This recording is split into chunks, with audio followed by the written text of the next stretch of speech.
কৃতজ্ঞতা প্রকাশ করতে শিখুন। আপনি আজ যেখানে আছেন সেখানে পৌঁছতে যারা সাহায্য করেছে তাদের ভুলে যাবেন না। নম্রতা আপনাকে সফলতার শীর্ষে টিকিয়ে রাখবে। কৃতজ্ঞতা এমন একটি গুণ যা মানুষকে শুধু ভালো মানুষই বানায় না, বরং তাকে আরও বড় সাফল্যের পথে এগিয়ে যেতে সাহায্য করে। জীবনের প্রতিটি অর্জনের পেছনে কারো না কারো অবদান থাকে। হয়তো পরিবারের সমর্থন, বন্ধুর অনুপ্রেরণা, শিক্ষকের দিক নির্দেশনা কিংবা কোনো শুভাকাঙ্ক্ষীর সহযোগিতা। তাই সফলতার পথে এগিয়ে গিয়ে তাদের অবদান ভুলে যাওয়া উচিত নয়। যে মানুষ কৃতজ্ঞতা প্রকাশ করতে জানে সে কখনো অহংকারে অন্ধ হয়ে যায় না। নম্রতা তাকে মানুষের হৃদয়ে স্থান করে দেয় এবং সাফল্যের শীর্ষে পৌঁছানোর পরও সেখানে দৃঢ়ভাবে টিকে থাকতে সাহায্য করে।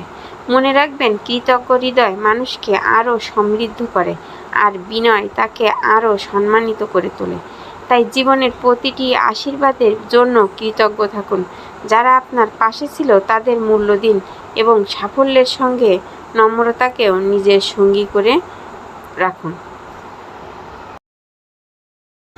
কৃতজ্ঞতা প্রকাশ করতে শিখুন। আপনি আজ যেখানে আছেন সেখানে পৌঁছতে যারা সাহায্য করেছে তাদের ভুলে যাবেন না। নম্রতা আপনাকে সফলতার শীর্ষে টিকিয়ে রাখবে। কৃতজ্ঞতা এমন একটি গুণ যা মানুষকে শুধু ভালো মানুষই বানায় না, বরং তাকে আরও বড় সাফল্যের পথে এগিয়ে যেতে সাহায্য করে। জীবনের প্রতিটি অর্জনের পেছনে কারো না কারো অবদান থাকে। হয়তো পরিবারের সমর্থন, বন্ধুর অনুপ্রেরণা, শিক্ষকের দিক নির্দেশনা কিংবা কোনো শুভাকাঙ্ক্ষীর সহযোগিতা। তাই সফলতার পথে এগিয়ে গিয়ে তাদের অবদান ভুলে যাওয়া উচিত নয়। যে মানুষ কৃতজ্ঞতা প্রকাশ করতে জানে সে কখনো অহংকারে অন্ধ হয়ে যায় না। নম্রতা তাকে মানুষের হৃদয়ে স্থান করে দেয় এবং সাফল্যের শীর্ষে পৌঁছানোর পরও সেখানে দৃঢ়ভাবে টিকে থাকতে সাহায্য করে। মনে রাখবেন, কৃতজ্ঞ হৃদয় মানুষকে আরও সমৃদ্ধ করে আর বিনয় তাকে আরও সম্মানিত করে তোলে। তাই জীবনের প্রতিটি আশীর্বাদের জন্য কৃতজ্ঞ থাকুন।